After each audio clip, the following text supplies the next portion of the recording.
All right, today's project. We're going to fix something that's bothering me a little bit. So my garage door opener over here has a remote light. And they can put it anywhere, but they put it there. It's okay, but the problem is that it's very pathetic. There's only one bulb in there, and it does not give me enough light because when I built the loft here, when the door is open, it just blocks everything. And, you know, it's a big garage. And yes, I do have my garage lights. You might have seen me install these in another video, but I don't want to remote control those lights. I want the sensor here to operate a separate set of lights. So what I did is I bought these 4-foot LED lights from my Amazon. I love these things. I have them in my garage. And I'm going to put them along the edge of my loft. I left the wood there a little bit long just on the off chance I had to do something like that. But I don't want them shining straight down because obviously my door is going to block it. So I 3D printed some of these little blocks that I designed. So there's a mounting screw like that. And then the clip for the LEDs goes like that. So what that will do is that it will cause the lights to shine on a 45-degree angle like that. So that's the plan. Let's get to work.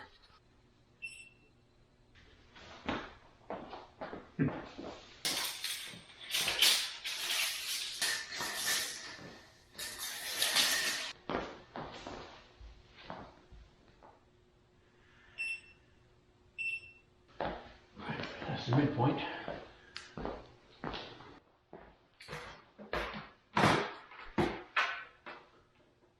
There's my midpoint.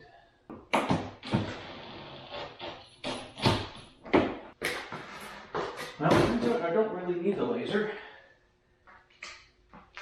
because I'll just butt these up against the steel post.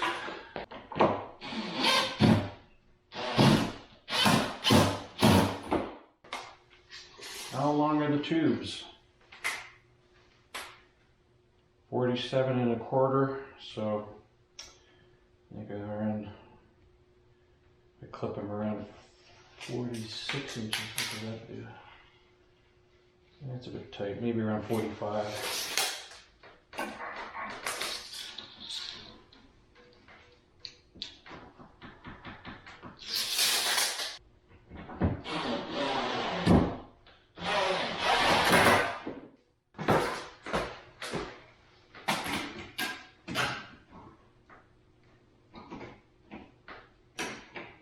That's more than enough.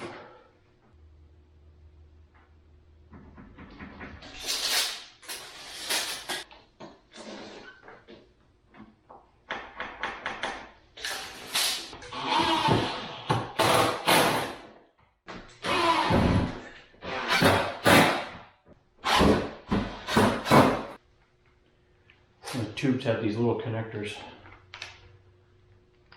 It allows you to string them together.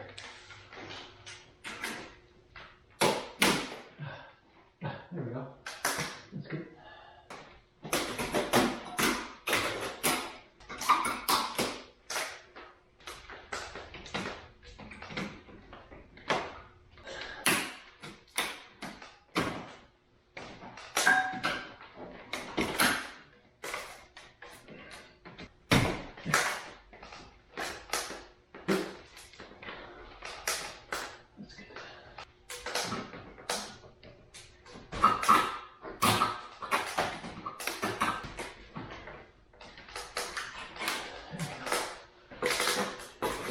I think the one on the end here needs to be pushed in a bit more. Well, I don't want to modify the light fixture, so I got one of these adapters that plugs into a light socket and it gives you an outlet like that. So, you know what? I'm going to use this bulb on this side. And I'll use this one going up, and then I've got this extension cord. Now, kind of like that. I'll run that along the joist up there. So I got some electrical hangers. I'll put that up there.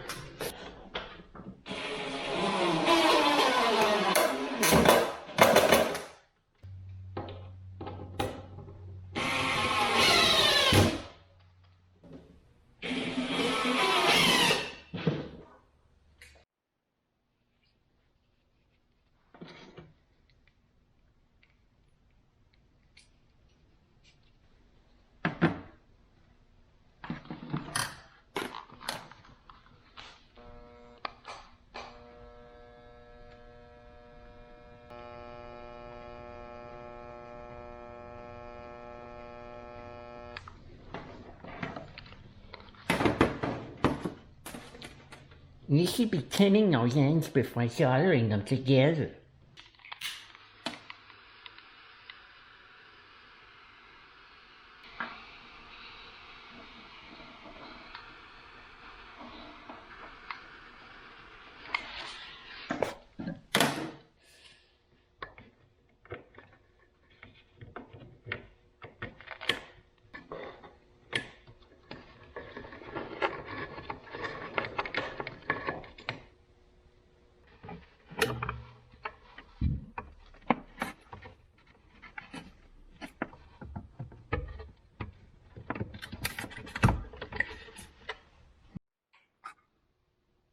Well, the lights work, but that's a timer, 4.5 minutes. So I'm going to step out, wait for the timer to kick off, and then we'll see if the sensor picks me up. I know it will because, you know, that light comes on, and these should come on automatically.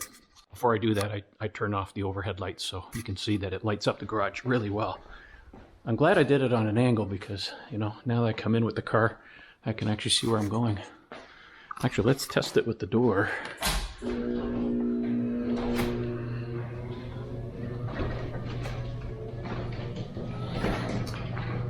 I know it only comes out to about here anyway, so it shouldn't interfere with anything. Oh yeah, that's perfect. Well, I'm getting a little bit of a shadow line right here. Okay.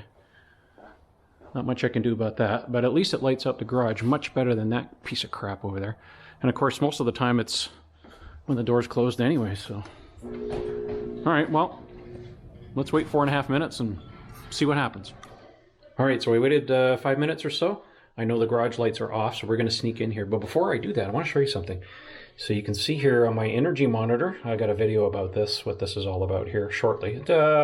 Vampire drain, normal drain inside the garage is somewhere around 8 watts. So I'm curious to see how much energy these lights use when I sneak in. So let's just go in here and see what happens. Oh yeah, it's dark in here. And oh, yeah, the sensor picked it up and the lights are on. Ha, hooray! It works. Yeah, so let's look at the energy now. Oh yeah, look at that, 183, 184. So the system's pulling about 175 watts sort of sitting there, and I'm gonna actually probably save a little bit. That's an incandescent bulb, I think, in there. I'm gonna take that out. Don't need that anymore because this is working really well. I like it.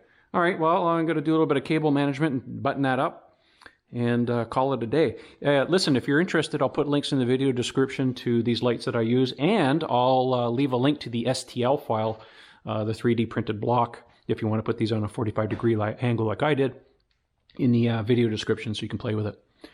Well, that's another project finished. On to something else.